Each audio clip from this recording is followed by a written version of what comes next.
నిన్న మీరు చూసే ఉంటారు వైఎస్ జగన్ చెన్నై పర్యటన, అది కుటుంబానికి సంబంధించినటువంటి ఒక మ్యారేజ్ ఈవెంట్ అయినా సరే దాదాపు మొత్తం కుటుంబం అంతా కనిపించింది అక్కడ. The way how YS Jagan received his own family, the way how he welcomes his family members or guests who appeared there, who attended there, ఇదంతా మనం క్లియర్గా చూసాం.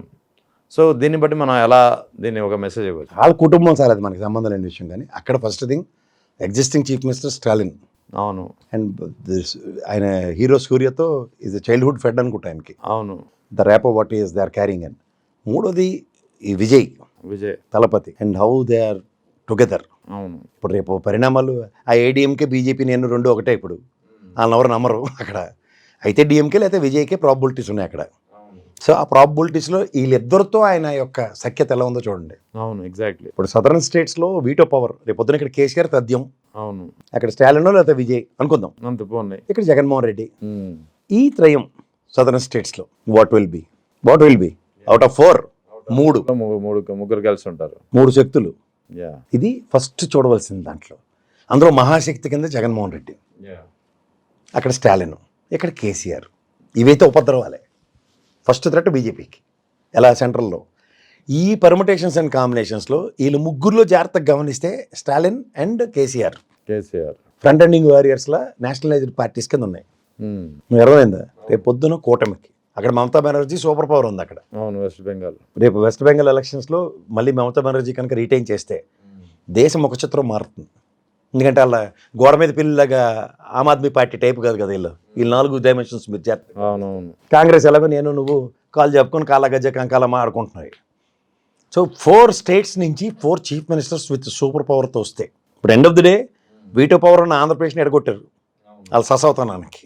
కానీ ఇక్కడ తెలుగు రాష్ట్రాల 2 స్టేట్ల ముఖ్యమంత్రులు సమన్వయం అయిందనుకోండి, మళ్ళీ వీటో పవర్ కాంకర్ చేసినట్టే కదా. అంతే కదా, ఇద్దరు కలిస్తే అంతే.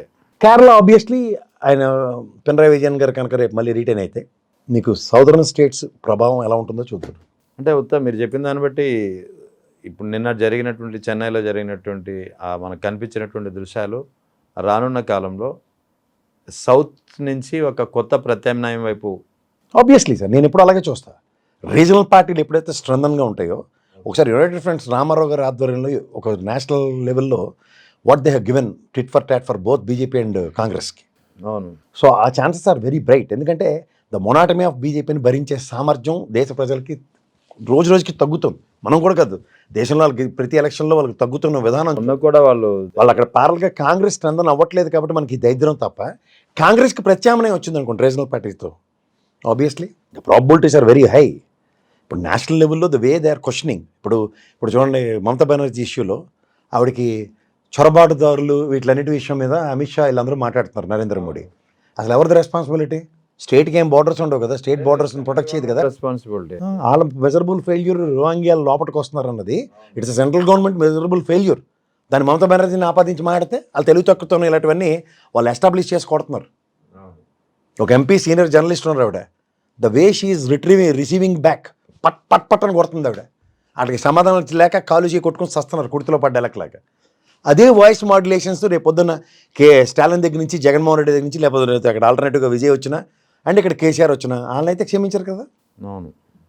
అంచేత దేశం ముఖ చిత్రం సదరన్ స్టేట్స్తో ఎలా మారబోతుందన్న పరిణామాలే చూడండి. సరే, ఇప్పుడు మళ్ళీ స్టేట్కి వస్తే అంబటి రాంబాబు మీద దాదాపు కేసుల సంఖ్య అర్ధ సెంచరీ దాటి ఉంది. దాదాపు నిన్న 34 ఇవాళ 54 అయిపోయి. అవును, 54 వరకు కేసులు నమోదు చేసిన పరిస్థితి. ఇది మనోభావాల యోగం కదా సార్.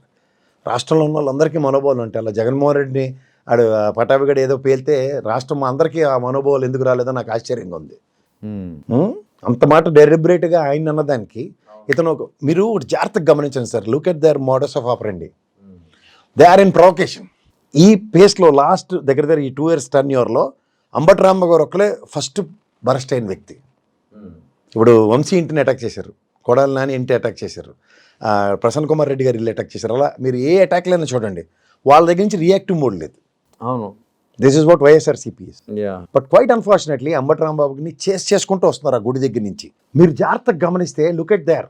ఒక ఆవిడ గ్రంథాలయ కమిటీ చైర్మన్, ఇంకో ఆవిడ ఎమ్మెల్యే, వందనాదేవి ఎవరు, ఒక ఆవిడ ఎమ్మెల్యే, వాళ్ళ భర్త, వాళ్ళతో వచ్చిన మాబు.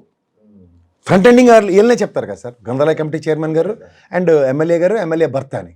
వీళ్ళ మీద ఏం కేసులు and what sort of abusive language they used, అవన్నీ చాగంటి కోటేశ్వరరావు గారు ప్రవచనాలు నిలబడుతున్నాయి వాళ్ళందరికీ. బట్ వీళ్ళకి వచ్చాక మనోభావాలన్నీ అయిపోయి కొంపలు లేచిపోయి చచ్చిపోతున్నారు దానివల్ల రాష్ట్రం అంతా. ఆ మాటకు వస్తే మనం అంటాం చంద్రబాబు నాయుడు గారు నా మాట అనొచ్చా అనకూడదు, కానీ ఒక స్పర్ ఆఫ్ మూమెంట్లో ఆయనే చెప్పుకుని ఎక్స్ప్లెనేషన్ ఇచ్చాడు కదా, ఈ సెట్ సారీ ఈ హజ్ విత్డ్రాన్ దోస్ వర్డ్స్, నేను అలా అనకూడదని పశ్చాత్తాపం కూడా వ్యక్తపరిచాడు. అయినా వాళ్ళకి నచ్చదు. వీళ్ళు ఏమైనా వ్యక్తపరిచారా? లేదు. అంటే రేపు పొద్దున్న రోజా గారి ఇంటికి మన పేరునాని గారి ఇల్లు ఇవన్నీ లైన్లో ఉన్నాయి, ఖచ్చితంగా వాళ్ళ ఇల్లు కూడా పగులుతాయి, వాళ్ళకి దెబ్బలు పడతాయి. ఇది వాస్తవం. కానీ వాళ్ళు ఇలా ప్రొవకేటింగ్గా మాట్లాడతారా లేదా అన్నది వాస్తవం, గమనించాలి ప్రజలు.